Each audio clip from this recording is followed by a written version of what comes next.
The environment for skilled state-nominated immigration pathways in Australia is still dynamic and complex as we approach the 2024-25 fiscal year. For the 2024-25 fiscal year, the Australian government has released the state-nominated migration slots. The allotment for this year has increased over last year, which is a big change for prospective migrants. A surprising increase in the quota for state and territorial nominations has occurred in many areas, which is indicative of the growing lack of skilled workers in several areas.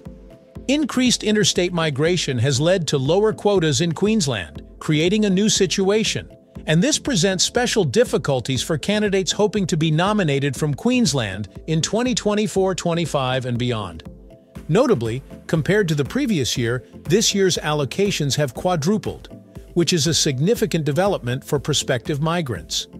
In this video, we will examine all the latest state and territory visa allocations in Australia for the fiscal year 2024-25. Western Australia's allocation. Western Australia stated on July 1, 2024, that 5,000 state-nominated migration spots will be made available for the 190 and 491 visas. The state's need for qualified immigrants to fuel its economic expansion is reflected in this allotment.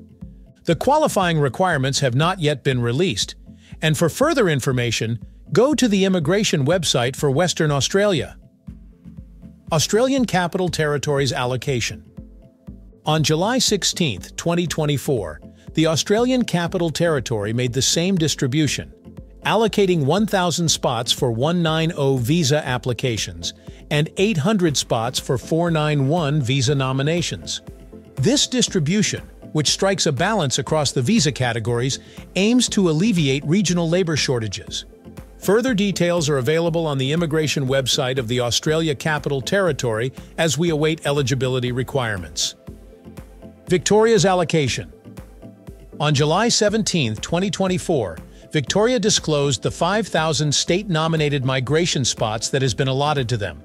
3,000 spots for 190 nominations for visas and 2,000 spots for 491 nominations.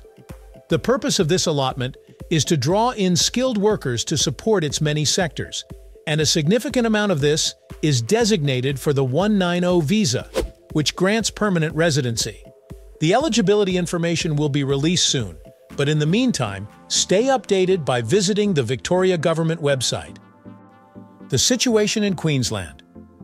Queensland has declined the federal government's initial quota, citing significant interstate migration and impending state elections as reasons.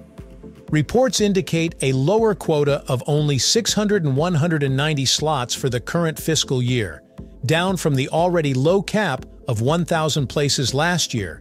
However, state officials have not yet verified this.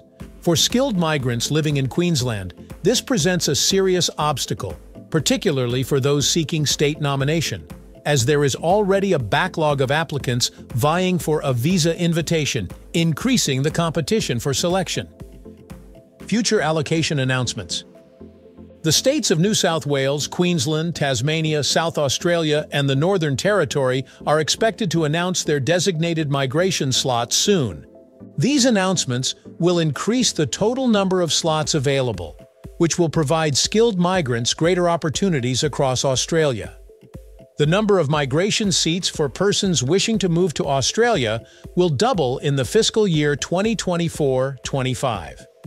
As soon as the qualifying conditions are made public, potential applicants should be aware of them and prepare to apply.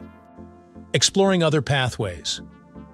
State-nominated visa pathways are always a desirable choice, but there are other options as well for obtaining permanent status in Australia. In light of the current circumstances, applicants have to take into account other immigration options, such as employer-sponsored visas. If you receive a work offer from an Australian company prepared to sponsor you, these visas may give a quicker path to permanent residency. The interstate option pros and cons. It might sound appealing to move to a different state or territory, particularly if such areas offer more liberal regulations or larger quotas. Most areas have not yet confirmed their sponsorship rules, thus this option is not without its own set of uncertainties. However, In order to be eligible for sponsorship, most areas need candidates to have lived and worked in the area for 3 to 12 months, in accordance with guidelines from prior program years.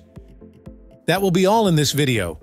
Please share your opinions with us in the comments area. Don't forget to like, subscribe, and enable the notification bell to receive updates on job and immigration news. Thanks for watching.